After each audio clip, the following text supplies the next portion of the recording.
જય માતાજી દર્શક મિત્રો, હું છું આપનો ચંપુભાઈ ગીડા અને માં ખોડલ સ્ટુડિયોના સથવારે આજે આપણે આવી ગયા છીએ વડાવાળી ખોડિયાર માતાજીના મંદિરે અને અદ્ભુત ગૌશાળા છે અહીંયા. તો ચાલો મિત્રો આજે માતાજીના તમને પહેલાં દર્શન કરાવીએ અને પછી ગાયું પણ દેખાડીએ અને બાપુના પણ દર્શન કરાવીએ. તો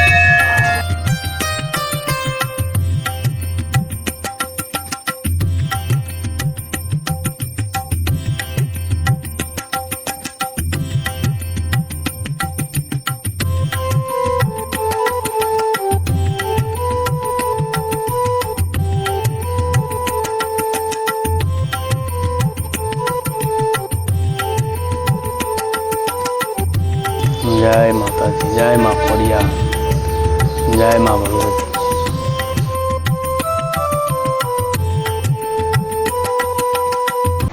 તો દર્શક મિત્રો, આપણે માતાજી વોડાવાળી ખોડિયાર માતાજીના આપણે દર્શન કર્યા. આ માતાજીનું જૂનું સ્થાનક છે અને અહીંયા શેષ નારાયણ બાપુ ઘણા વર્ષોથી ગાયોની સેવા કરે છે. તો આપણે હવે નવા માતાજીનું જે નવું મંદિર છે ત્યાં પણ દર્શન કરવા જઈએ. ચાલો.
તો આશ્રમમાં આપણે વોડાવાળા ખોડિયાર માતાજીના મંદિરે આવ્યા. અહીંયા બાપુ નાના મોટા જીવોની સેવા કરે છે. ગાય માતાની તો સેવા કરે છે, પણ આવા હાંડિયા છે, ઘોડા છે, નાના કૂતરાના બચ્ચા છે, ગલુડિયા છે, આવા અનેક પશુ પક્ષી છે, બધાની બાપુ સેવા કરે છે. બધું આવી જાય ઉપર.